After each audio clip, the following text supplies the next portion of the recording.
It's 7:30, and this is the regular meeting of the Bangor City Council. Chair Pelletier is unable to be with us tonight, so I'm David Stepchak, the city solicitor, and I would at this time call for a motion to select the chair pro tem in the absence of Councilor Pelletier. Nominate Councilor Fournier. Second. Without any objection, Councilor Fournier is the chair pro tem for tonight's meeting. You're on your own. Can I share your iPad? That's not, my iPad's not working.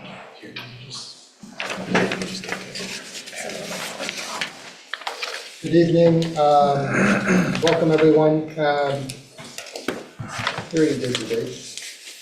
Pretty good one. I forgot the date. Okay, well, today is April 8th, Eclipse Day, 2024. It's 7:31, and as always, we start off with the Pledge of Allegiance. Mr. Purdy, do you want to lead us off in the church? Pledge allegiance to the flag of the United States of America and to the republic for which it stands, one nation, under God, indivisible, with liberty and justice for all. Thank you, Scott. As always, we start off the meeting with the Pledge of Allegiance. Now we go to public comment.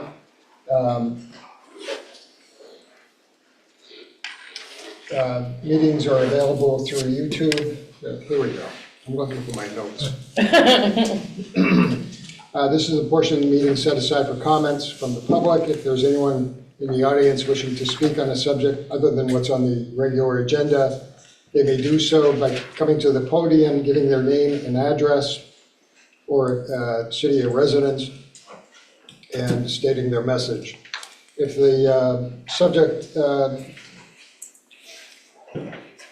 is presented that needs further attention, it will be referred to the appropriate department or committee or the city manager. So if anyone, again, who wishes to speak. Chair, are you going to put a time with it tonight? Yeah, I'm getting there. I'm just reading my minutes here, or reading the, anyway. Public comment, whether in person or through Zoom, any inappropriate remarks will be removed or asked to be removed. The council chair will have discretion over the amount of time allowed to comment, as we've been doing for over the last year now, limiting it to 3 minutes in total public comment time up to we'll have an hour. That being said, anyone on Zoom may be recognized to speak by the hand wave function or on the phone by pressing *9. So with that, I'll open it up for public comment. Seeing no one approach. Don't start the clock, please, until I get to the podium. Please and thank you. Whoever's running the clock, Debbie. 2 minutes and 45 seconds. I'm going to be talking about something a little controversial, Scott? but did I give you one? Yeah, no, I was making sure she had a. Sure. Are we ready? Ready. Good afternoon, good evening, my name is Scott Party. I'm a resident of Bangor. And I'm here tonight to speak about overdose prevention centers. This is my opinion, not the opinion of anyone or any organization that I'm involved with.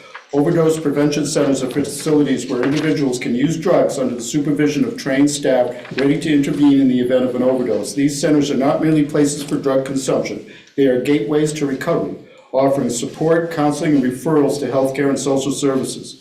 I've been a supporter of harm reduction, but not a supporter until recently of OPCs.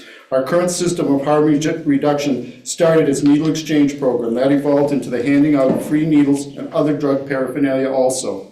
What appears to have been an unfortunate side effect is the open use of drugs, mostly in our downtown, along with all the things that go along with this. Needles left in our parks, behind buildings, downtown, on the sidewalks, near schools and the library.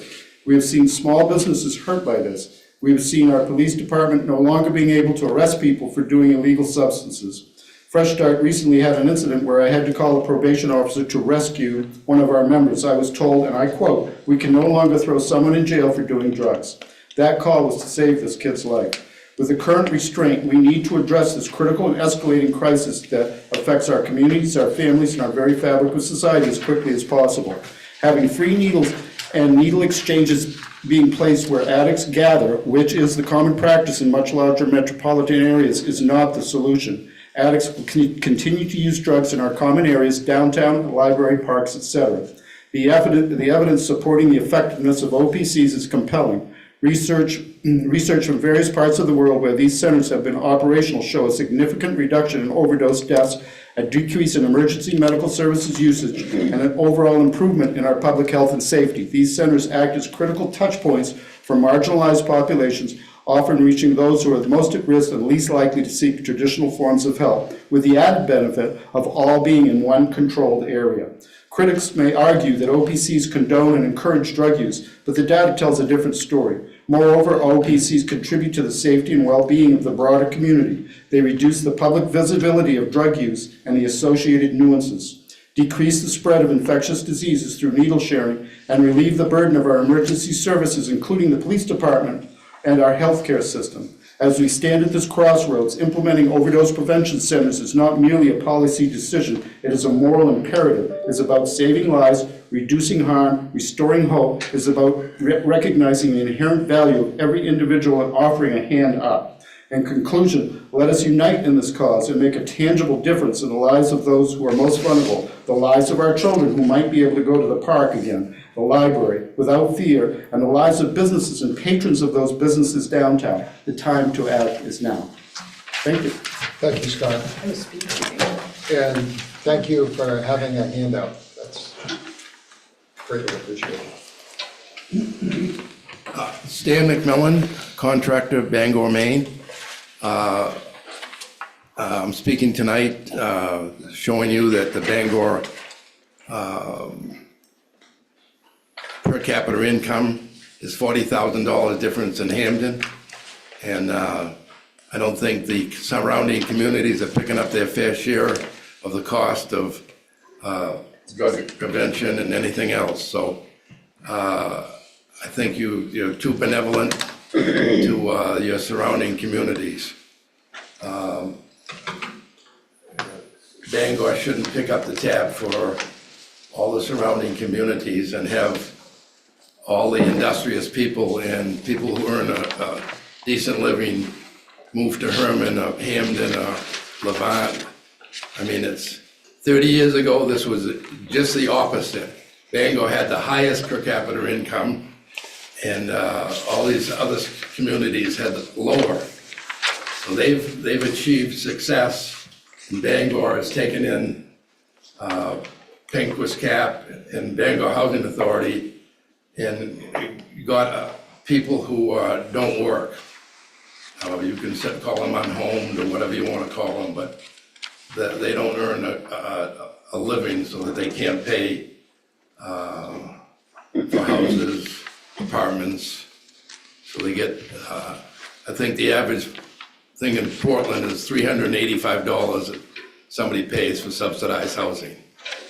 So the Bangor in this area is picking up a tab for too many communities, and they should be back billing Hamden, Levant, Herman for all these services you provide.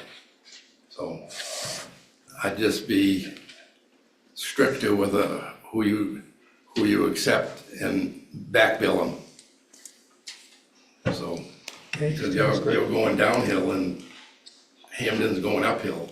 Thank Do you you. have any questions? Just a quick one, Mr. McMillan. I know, I mean, there's a number of reasons probably you can attribute why our incomes are lower than the surrounding communities, but the main focus of this is that we're paying the brunt of the services for everybody in the region. It's Correct. a regional problem. So we feel this, I mean, I think some of us feel the same way you do. I was surprised, we got actually a letter last week saying that we've abdicated as a community our responsibility to the homeless, that we're not doing enough as a city and the state, because there was some state representatives from Bangor said we need to be doing more as a community. More? Yeah, so you would say it should be more of a regional It approach. should always be a regional thing. You take Florida, they have different zones. Miami doesn't take care of Miami. Dade County takes care of it. Bangor's taking care of everybody. Even the people who are more affluent aren't taking care of it. In other words, you're gonna have housing for the elderly or whatever it is. It should be equally distributed in the area. Bangor shouldn't have all of it. Why should they pick up the tab for everybody? Thank you. Appreciate it. Councilor Yacobato.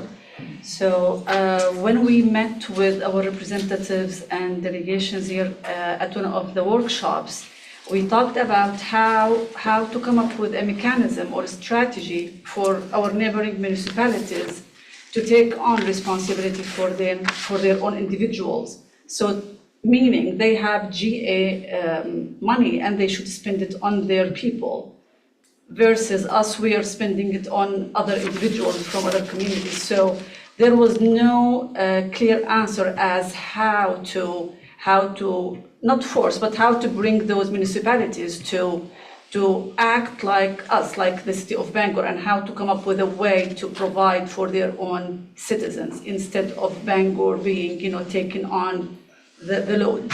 But there was no clear answer about how to proceed with that.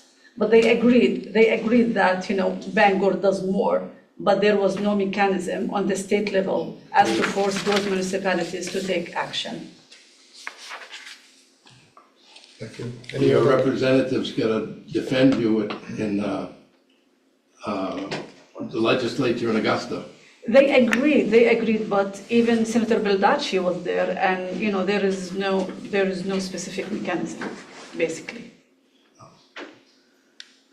Other comments?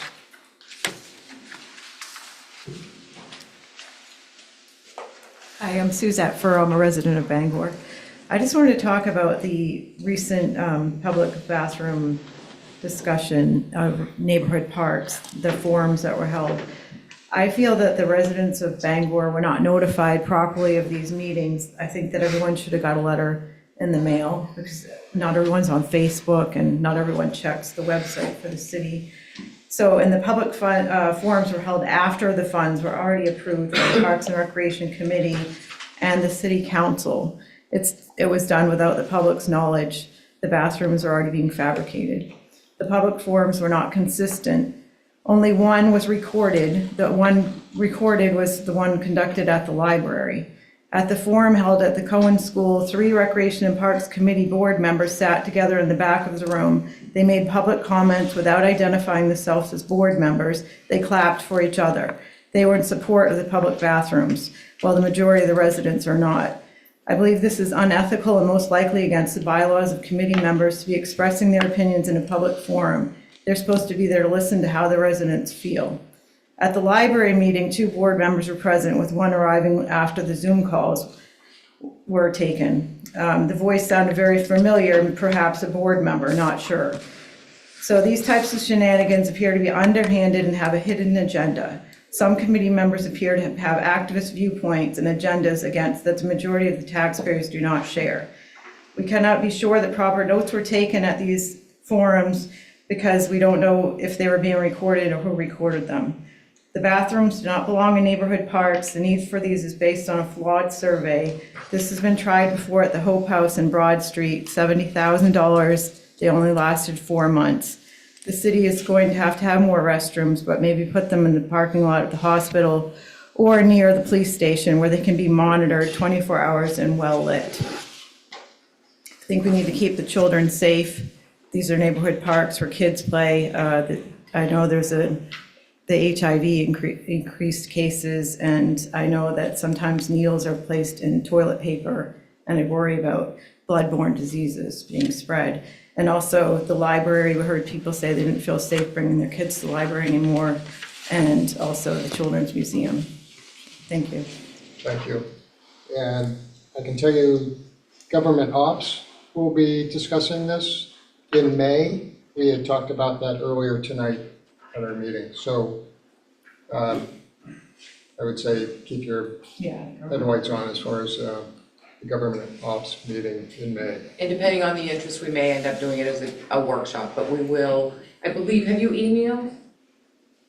Email who? Council Have you or, emailed council or? I haven't emailed the council yet. I'm Okay. working on a long letter. Okay, maybe you We'll two get- could connect and. Tracy will get or her, get your her email. contact Just information so that you we're are fully aware. aware. We try to make everyone aware. Anyone who has expressed any opinion on the public bathrooms and they've sent it to council or to staff, we've been making sure that they're updated with all the information about upcoming meetings. So, thank you.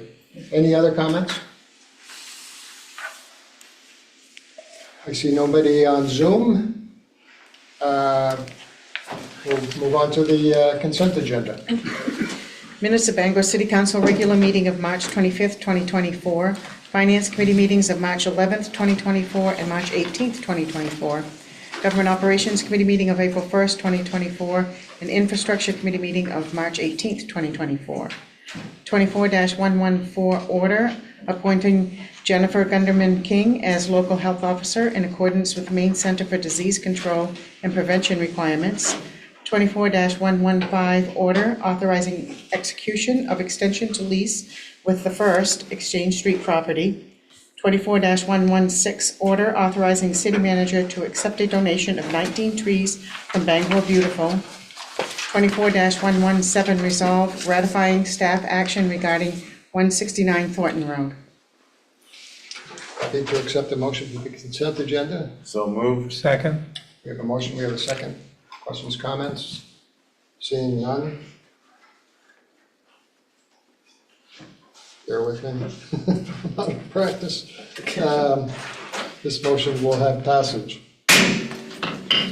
Referrals to committee and first readings.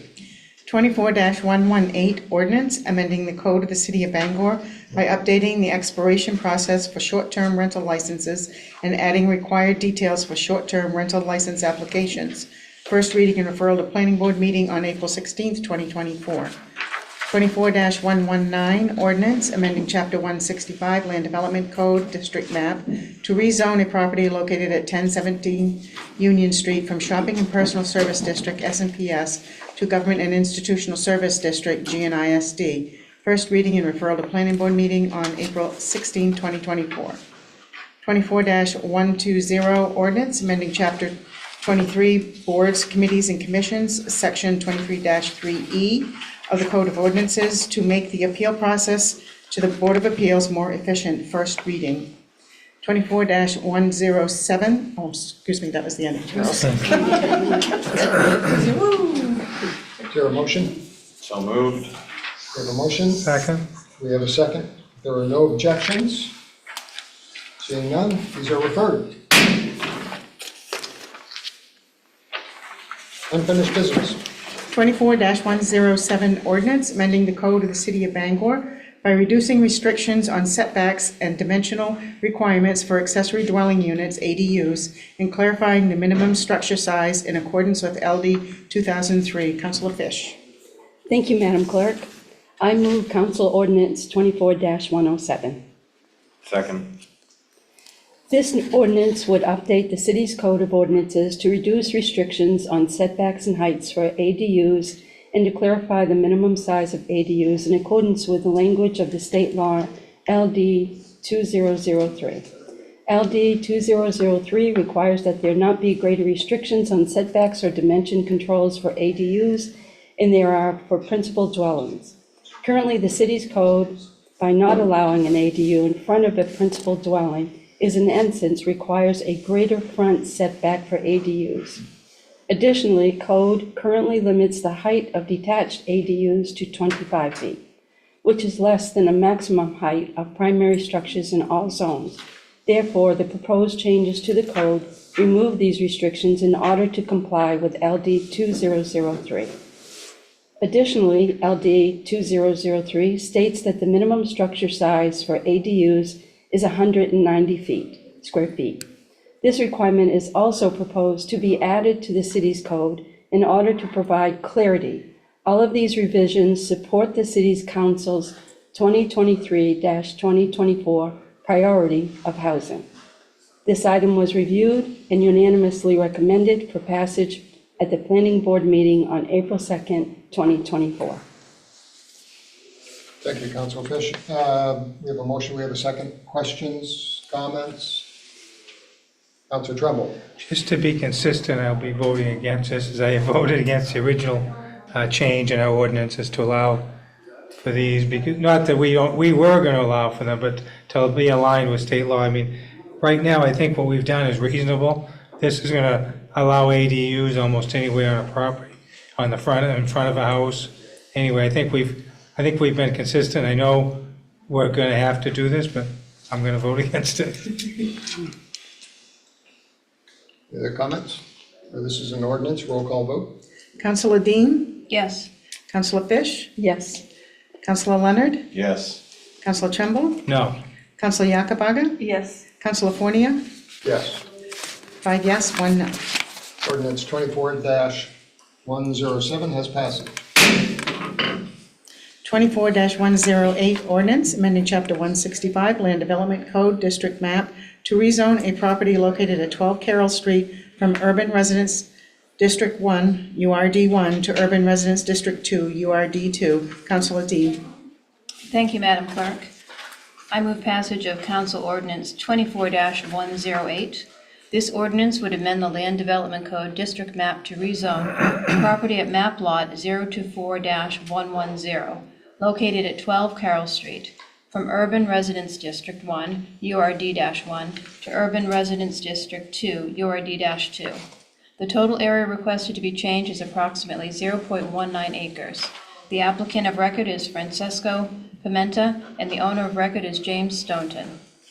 The areas within the growth boundary shown in the 2022 Comprehensive Plan and the future land use map in the plan shows the property in the urban neighborhood area, which consists of medium to high density residential neighborhoods surrounding the downtown and encompassing most of the city's historic residential areas. The Planning Division finds this proposed change to be in alignment with the comprehensive plan.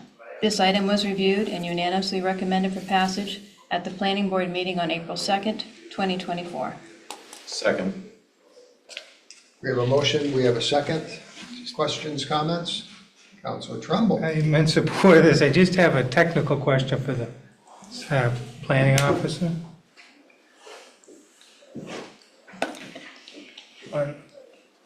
The applicant is not the owner, so how does that work? The owner just has to be on record as being okay with it? Yeah, they have to change? sign off on the application. Yeah. All right, thank you. You bet.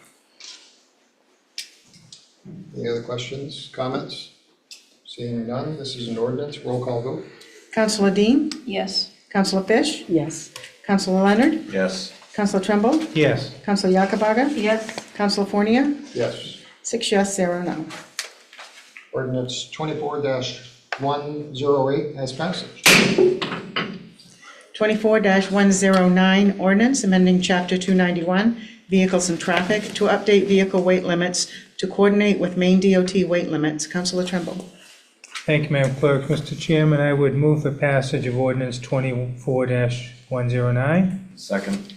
This will amend the City Code, Chapter 291, Vehicles and Traffic, Sections 29 and 30, to increase the current weight limit of 7,716 pounds to 23,000 pounds on certain city streets in Bangor.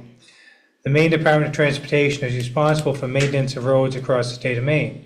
Their statewide weight limit for all roads during the winter months, generally November through May, is 23,000 pounds.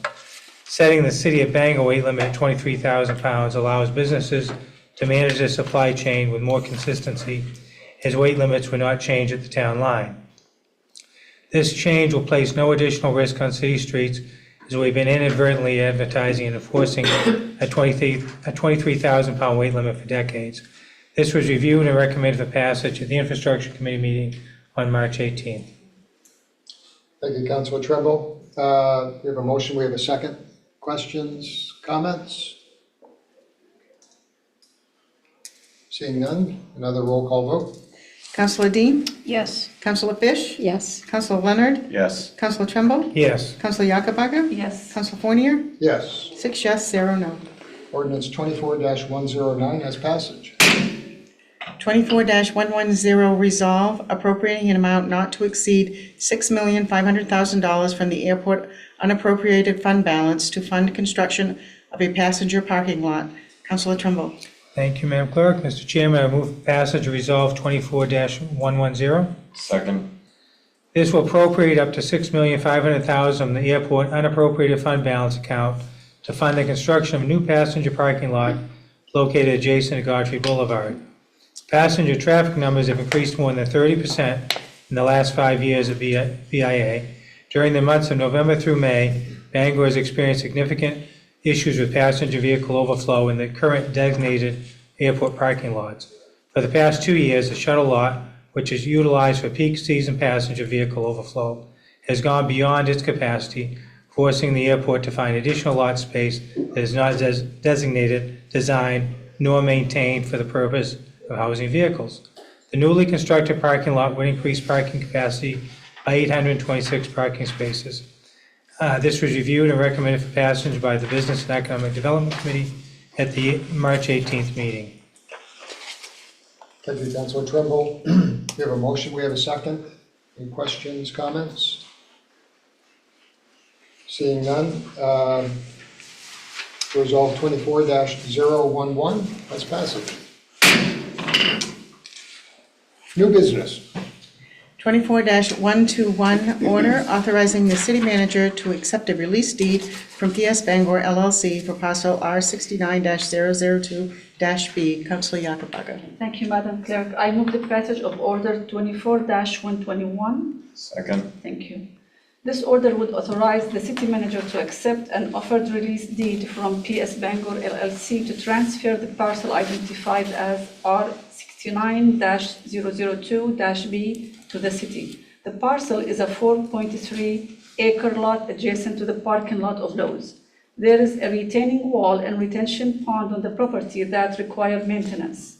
The declaration of easements among the property owners of the Lowe's development establishes that the city, if it were to take possession of the property, would only be responsible for maintaining a small portion of the retaining wall. The engineering department has visited the site and determined that the retaining wall is in very good condition, so the maintenance should be minimal over the next few years. Most of the parcel is flat and is potentially a buildable lot located near retail stores, restaurants, and businesses. The legal, assessing, engineering, community and economic development, treasury, and finance departments have worked together to determine whether to recommend the city's taking a possession of this property. In light of the council's goal of increasing housing within the city, staff recommends the city take possession of the property. This order was reviewed and recommended for passage by the Finance Committee on April 1st, 2024. Thank you, Councilor Yakabaga. Questions, comments? Seeing none, if there are no objections, this item will have passage. 24-122, order updating the city's matured tax and utility lien policy to comply with new state law. Councilor Dean. Thank you, Madam Clerk. I move passage of Council Order 24-122.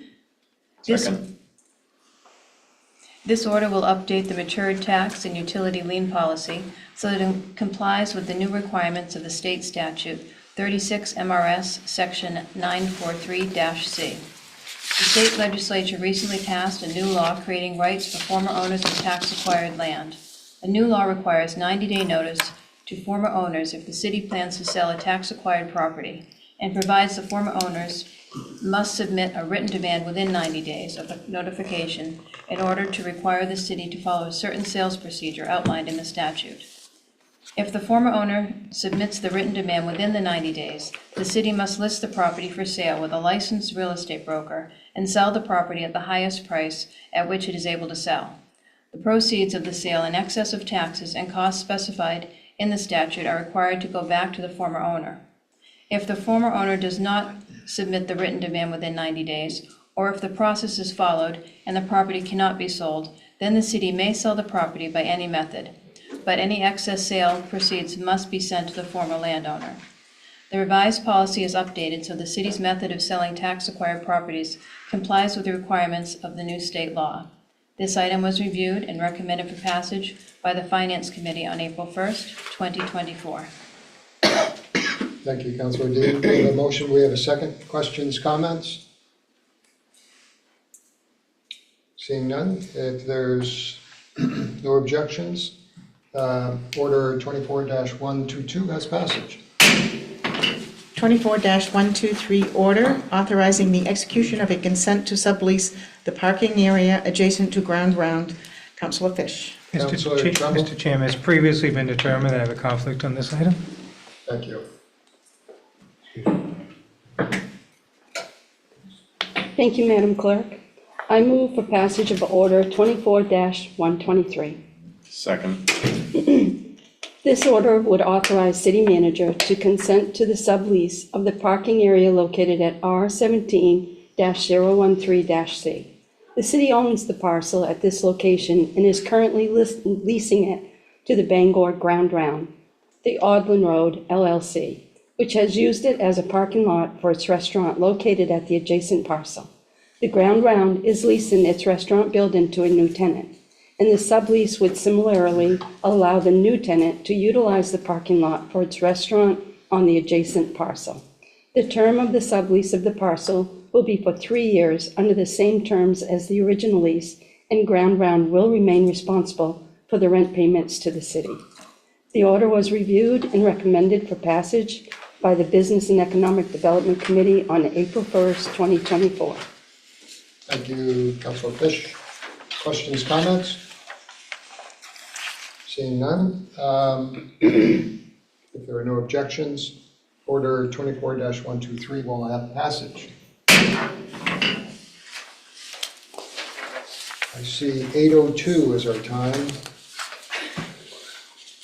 I think if I can take 5 minutes. Just kidding. Comments from staff?